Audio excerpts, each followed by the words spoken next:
Tengan todos muy buenas tardes. Vamos a hablar sobre el análisis de la obra Rana de Moyán.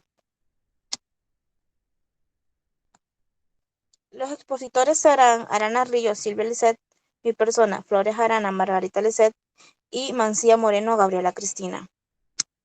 Como base de introducción tenemos que en lo siguiente se encontrará el desarrollo de una guía de la mano con la categoría de la recepción literaria, aplicada a la novela titulada Rana del autor chino Moyán. El análisis de esta está compuesta por una cierta cantidad de categorías que implícitas de la teoría aplicada. Sin embargo, para hacer este estudio más enriquecedor, se agregaron otras categorías, por ejemplo, la corriente del autor junto a la escuela que pertenece, el contexto histórico y la biografía. Dentro de la novela Rana se pueden encontrar diversas particulares categorías estilísticas. Por ejemplo, en la narración se manifiesta un narrador protagonista desde la voz y los marcos de referencia de un niño, ya que la manera de expresarse mediante el texto, emulando una voz de infante. Además se presenta una pequeña rama de lo grotesco y lo satírico de una sola situación literaria. Como ubicación del autor tenemos los datos del autor. Es un escritor chino, Moyán, cuyo nombre real es Guantánamo Moye, nacido en Heomi, Chadok, el 17 de febrero de 1955.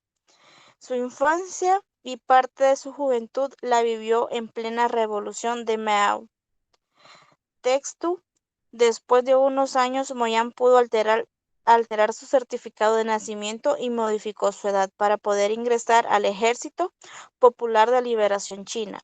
Estando en el ejército, empieza a escribir y así consigue un puesto en la Escuela de Arte y Literatura del Ejército. Moyán sentía influencia por los escritores del occidente como el colombiano Gabriel García Márquez y León Tolstói, pero por la naturaleza de sus obras se le ha llegado a llamar el Kafka chino. Su primera obra fue Lluvia en una noche de primavera, pero con la obra literaria que iniciaría su éxito sería El rábano transparente, El sorjo y El sorjo rojo. Además, una de las novelas que causó mayor polémica en China fue Grandes pechos, amplias caderas, escrita en 1996. Precisamente esta novela fue censurada y prohibida en su venta en Pekín. Como movimiento literario tenemos que esta obra se ve a la luz un momento donde el boom hispanoamericano, ya que no era lo predominante, y surge una literatura que, si bien parece una continuación de los estilos y las formas, es el fondo de las creaciones literarias, lo que de verdad presupone un cambio en la literatura de la época, de tal forma que este movimiento es denominado como el post-boom.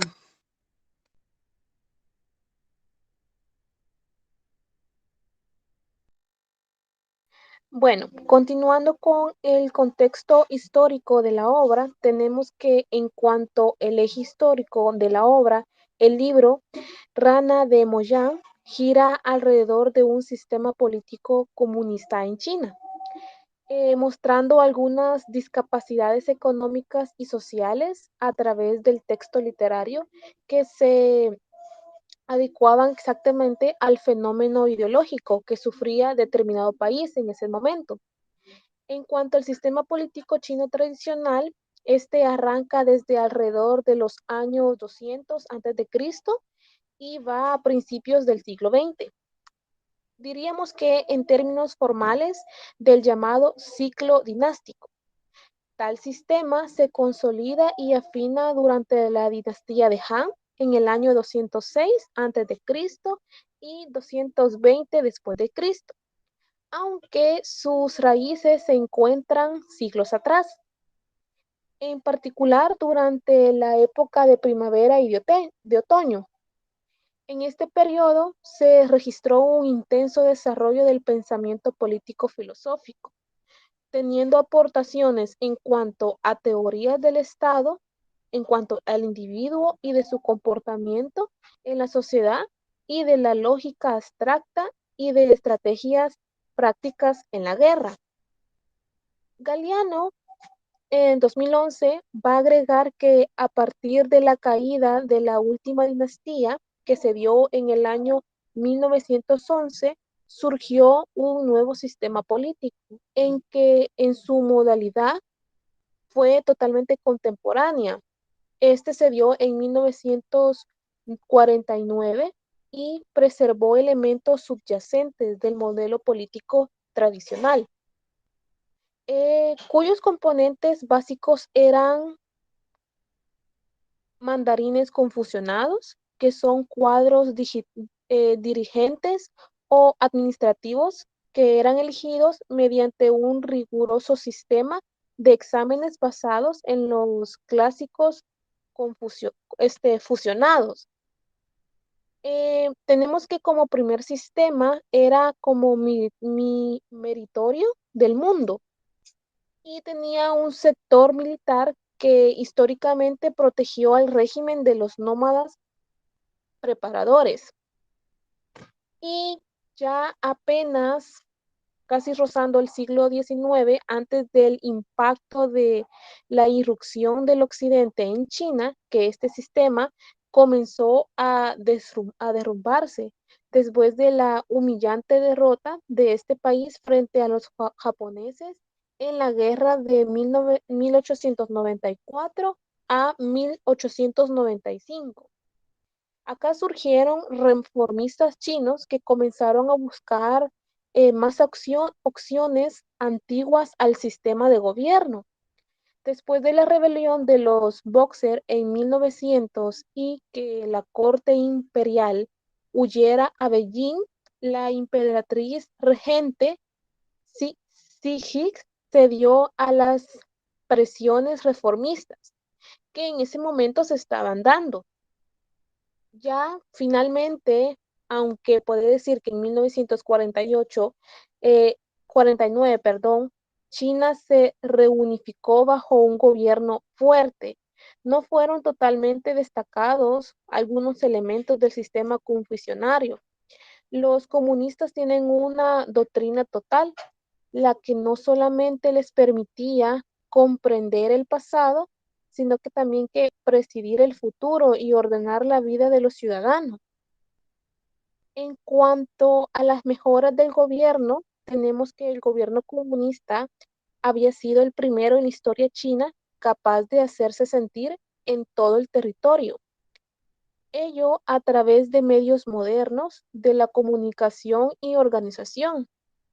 Aunque a sus inicios del nuevo Estado comunista, la sociedad fue impulsada hacia nuevas formas de propiedad de la tierra. Acá podemos mencionar lo que fue la industria y el comercio. Y en un principio se parecía que el sistema trabajaría extraordinariamente bien, pero sin embargo, Mao Zedong era impaciente y quería que China sobrepasara en unos de la década de 1950. Acá se menciona lo que fue la política del gran soldado andante, que en sus siglas GSA, lo que condujo a su destrozosa hambruna y a que más que todo impactó la década de 1960, nada más a principios, y permaneció entre 1959 y 1961.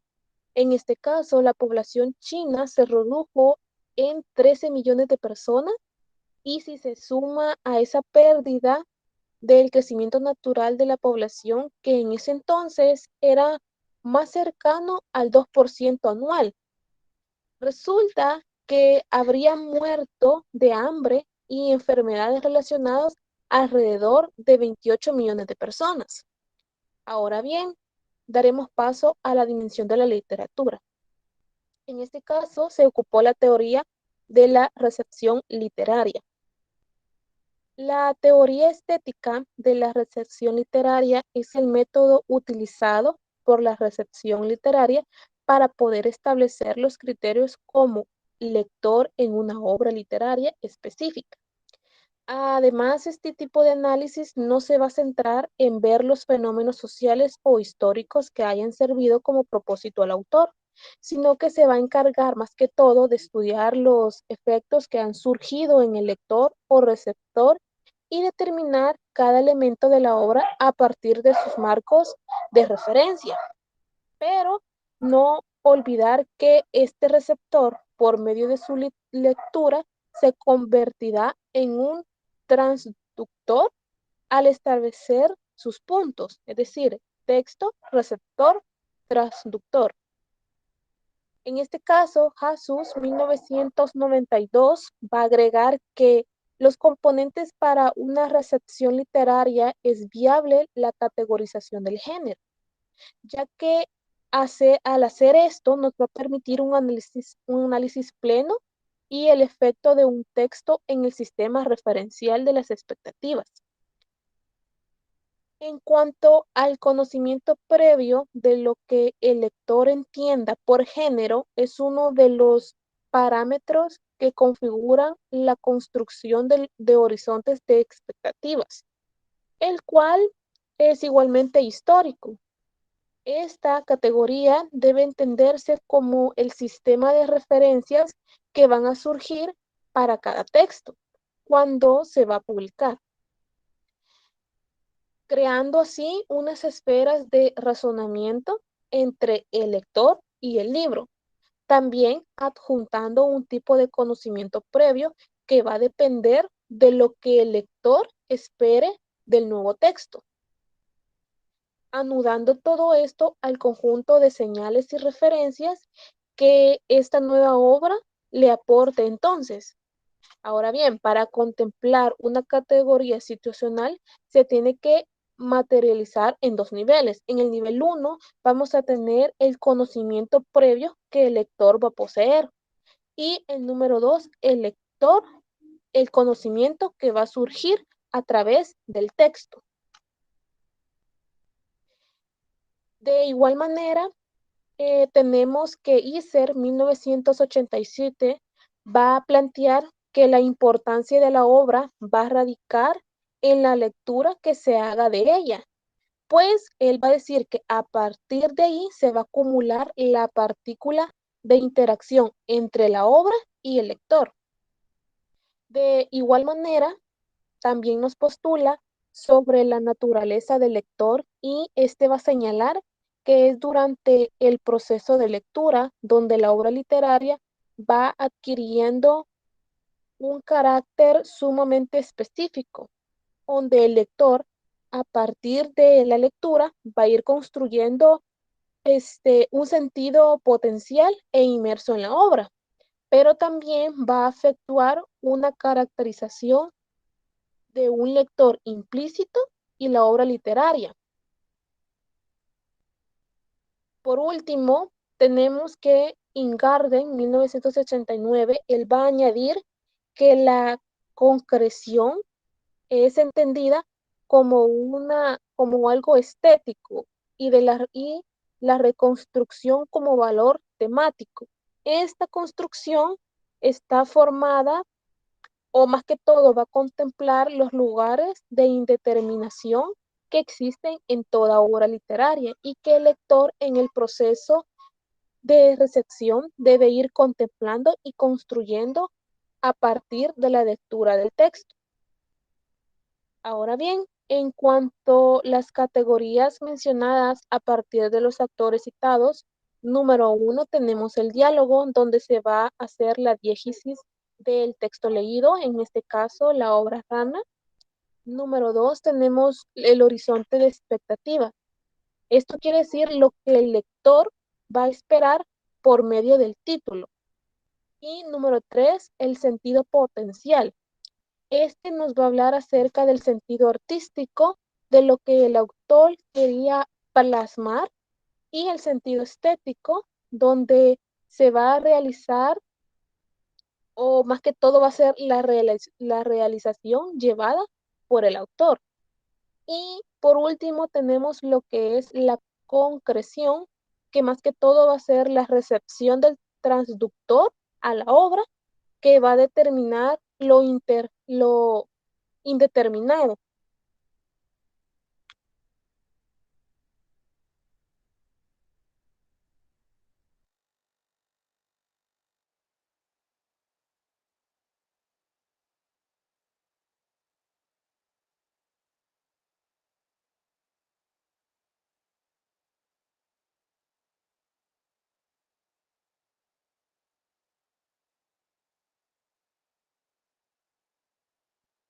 Continuando con la exposición, yo les voy a hablar de la aplicación de guía del texto de la rana de Moya. Tenemos el diálogo, que es la diégesis del texto leído, como mi compañera lo acaba de mencionar.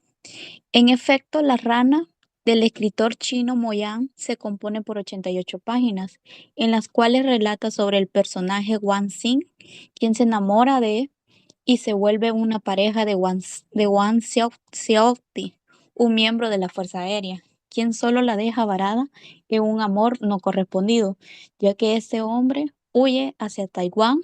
El gobernador por él, Kuomintang, traicionado a los estatus que se regían por su lugar de nacimiento. La ruptura amorosa de Wang Xing la lleva hacia un intento de suicidio, dejando una carta de despedida donde hace alusión que al morir su alma pertenecerá a un partido comunista, por lo que ella se salva y por sus actos es castigada con más trabajo en el hospital. Superando estos acontecimientos, el gobierno Mao ordena la planificación familiar. Entonces la doctora Wang Xing se convierte en una persona odiada por hombres y mujeres de su ciudad por obedecer a los dictámenes de Beijing. La mayoría de los pueblerinos no querían regirse por los métodos anticonceptivos porque tomaban la excusa de que sus hijos eran los futuros soldados que lucharían por su patria. Sin embargo, la doctora Wang Xing se ve en una encrucijada y toma la decisión de hacerse la vasectomía a los líderes de los revolucionarios para que los demás soldados del partido comunista lo sigan, así con un poder de controlar a los altos índices de natalidad. En los horizontes de las expectativas tenemos que es lo que el lector espera por medio de un título. Debido al título de la novela Rana, lo que esperaba era que hablara sobre algún hecho de un anfibio o que la trama gire alrededor de ese animal, creando un ambiente ficcional animado. Sin embargo, la novela trata sobre los fenómenos sociales que están pasando en China, por ejemplo, la guerra, hamburnas, el control masivo de la natalidad, etcétera. Tenemos el sentido potencial. En el sentido, en el sentido artístico, tenemos la siguiente muestra. Si sale la pierna, es que es un perneador que correrá y ascenderá en su trabajo. No tengas miedo. Tengo la solución. Salió al patio y cogió un vasín de bronce y lo posó al lado de la cama y le dio golpes con el rodillo, lo que produjo un fuerte ruido de dan, dan, dan. Mientras lo golpeaba, gritó, sal niño, pajarito, sal de tu nidito. Tengo comida preparada. Ya ha llegado la hora. Esto se encuentra en la página 37. En cambio, en el sentido estético, tenemos la muestra que dice de la siguiente manera. La vaca giró la cabeza para lamer el líquido pegajoso que cubría el cuerpo de la ternera. Era como su lengua fuese mágica. Allá donde la lamía parecía que diese fuerza, toda la observación era emocionado. Yo me quedé mirando a mi tía y tenía la boca medio abierta y sus ojos irradiaban un fuerte amor hacia esa criatura. Esto se encuentra en la página 42. Y por último, tenemos la concreción. Sabemos que la concreción es la recepción del transductor de la obra que se determina lo indeterminada. La guerra y el secuestro, dice de la siguiente manera. Me entró mucho sueño. Me acuerdo que su gitani me preguntó, chiquita, ¿quieres que venga tu padre? Y contestó que no. ¿Por qué no? Y me preguntó, ¿por qué mis padres es miembro del ejército de la octava ruta? ¿Tú eres japonés? Y mi padre lucha contra los japoneses. ¿No temes acaso que vengas a matarme. Eso se encuentra en la página 45. También tenemos el matrimonio, que en los últimos meses del año de 1960, un poco después del asunto de comer carbón, me enteré de que mi tía se iba a casar con un piloto. Esto se puede ver en la página 35. Y tenemos el reclutamiento, que lo encontramos en la página 55 y dice de la siguiente manera: 40 años después, la Fuerza Aérea reclutaron a un hijo pequeño de mi hermano. Y por último, tenemos la conclusión. Dice de la siguiente manera: a partir de la interpretación racional en la novela Rana de Moya, se concreta como un texto que expresa por medio de los personajes un sistema de creencias tradicionales, espirituales y religiosas. Además, se comprueba todo aquel compendio literario compuesto por el autor, donde la estética y su estilística se compone mediante un régimen dictatorial en medio de la guerra entre China y Japón. La manera de expresar los fenómenos sociales es muy propia del autor, ya que hace una mezcla de los síntomas de sus manos, perdón, y el dolor, dándole más equivalencia a lo racional dentro de la obra. La obra Rana nos traslada a una China dictatorial, donde nos muestra hechos históricos dentro de fechas establecidas mencionadas por los personajes aparecidos. Sin embargo, todos estos acontecimientos trata de escabullirse a la luz con procesos sumamente realistas y mágicos, haciéndolos digeribles para el lector. Gracias. Hasta aquí con nuestra presentación.